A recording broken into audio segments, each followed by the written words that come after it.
नमस्कार बच्चों, मैं हूं आपकी दोस्त सारिका और आज मैं आपके लिए एक बहुत ही प्यारी और सिखाने वाली कहानी लेकर आई हूं। कहानी का नाम है राजू और मोहन की सच्ची दोस्ती। तो चलिए शुरू करते हैं। राजू और मोहन की सच्ची दोस्ती। राजू और मोहन बहुत अच्छे दोस्त थे। वे सिर्फ पड़ोसी ही नहीं थे बल्कि स्कूल में सहपाठी भी थे और जैसे जैसे बड़े हुए वे एक ही ऑफिस में काम करने लगे। एक दिन दोनों ने सोचा कि क्यों न समुद्र के रास्ते नई जगहों की यात्रा की जाए। उन्हें रोमांचक सफर पर जाने का बहुत शौक था, तो उन्होंने एक बड़े जहाज से समुद्री यात्रा की योजना बनाई। शुरू में तो सब कुछ बहुत अच्छा लग रहा था, लेकिन अचानक मौसम खराब हो गया। तूफान इतना भयंकर था कि उनका जहाज टूटकर बिखर गया। उस हादसे में कई लोग अपनी जान गंवा बैठे, लेकिन राजू और मोहन ने हार नहीं मानी। वे किसी तरह तैरकर पास के एक छोटे से वीरान द्वीप पर पहुंच गए। उस द्वीप पर कोई नहीं था, न वहां पेड़ थे और न ही खाने के लिए कुछ। राजू और मोहन समझ गए कि अब उनकी मदद सिर्फ भगवान ही कर सकते हैं। दोनों ने फैसला किया कि वे भगवान से प्रार्थना करेंगे, लेकिन दोनों ने सोचा कि कौन ज्यादा प्रभावशाली प्रार्थना करता है, यह देखने के लिए वे अलग अलग जगह जाकर प्रार्थना करेंगे। राजू ने द्वीप के पूर्वी किनारे पर जाकर प्रार्थना शुरू की। उसने भगवान से खाने की मांग की। और बच्चों, आपको पता है क्या हुआ? कुछ ही समय बाद समुद्र किनारे ढेर सारे फल और सब्जियां आ गईं।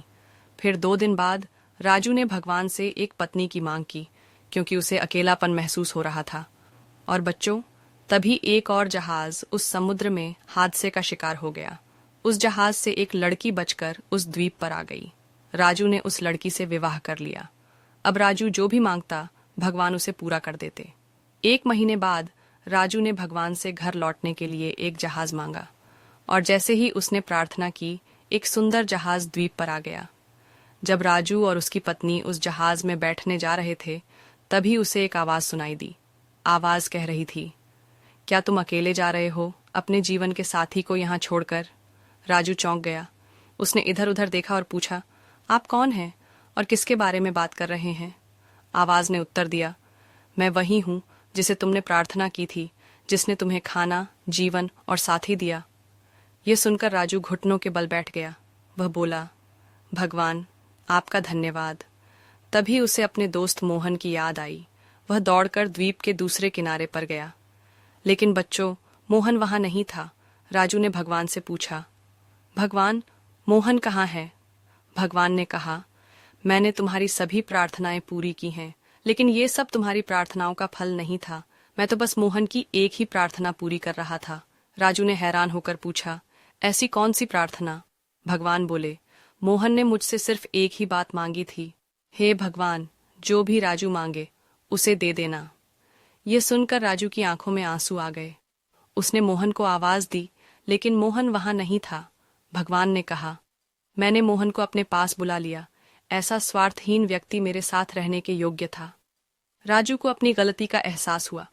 उसे समझ आ गया कि सच्चे दोस्त वो होते हैं जो बिना कुछ मांगे हमेशा आपके लिए प्रार्थना करते हैं। तो बच्चों, इस कहानी से हमें क्या सीखने को मिला? सच्चा दोस्त वही होता है जो आपकी भलाई के लिए भगवान से प्रार्थना करता है। हमें अपने दोस्तों की कद्र करनी चाहिए। आपको यह कहानी कैसी लगी? ऐसी कहानियों के लिए जुड़े रहिए मेरे साथ। मैं हूं सारिका और मैं फिर मिलूंगी आपको एक और मजेदार और सिखाने वाली कहानी के साथ। तब तक के लिए बाय बाय।